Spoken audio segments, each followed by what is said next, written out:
Iran's security state is eating itself alive. As officials whisper of massive infiltration, and the IRGC turns inward, loyalty tests have morphed into weapons, and everyone fears being the next name accused of being dirty.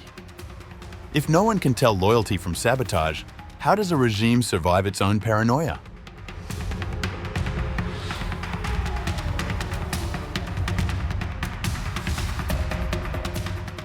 Iran's security establishment is facing one of its most fragile moments in years, as officials inside the regime describe an atmosphere of escalating infighting, suspicion, and fear.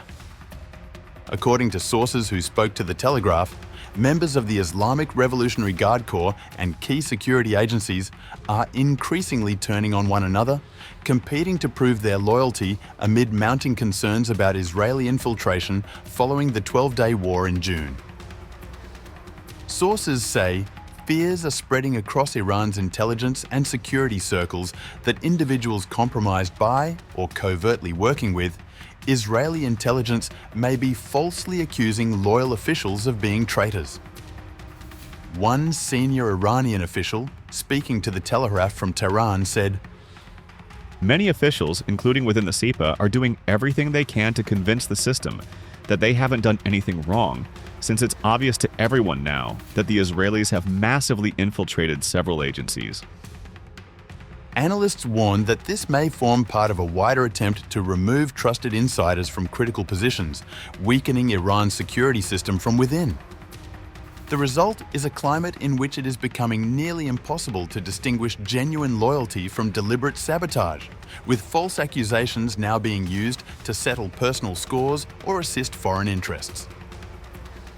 Officials also expressed confusion about the current status of Iran's proxy forces across the Middle East and voiced growing uncertainty over the regime's future.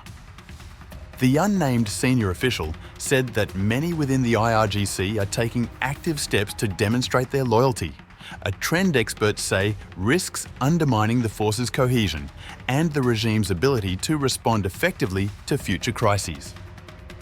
Trust is one issue, but what's becoming an even greater concern is the growing number of people who are, in one way or another, betraying the system. Iran has arrested hundreds on espionage charges since the war began in June, and several Iranians have been executed. Officials told The Telegraph these actions are intended to show that the system is still functioning, despite widespread belief that many within it are dirty. One source said long-standing rivalries were now being exploited, with individuals inside the system building cases and taking revenge against one another. People within the system who have long-standing disputes are now building cases against one another and taking revenge. There is growing concern that some with contacts in Israel may report loyal insiders of being dirty or blackmail them. At the same time, the regime has intensified its crackdown on dissent. Earlier in November, mourners chanted, "Death to the dictator and death to Khamenei" at the burial of a young man found dead hours after posting a video of himself burning an image of the supreme leader. Protesters have since burned images of Ali Khamenei and shared footage online. Internationally, Iran is now even more isolated.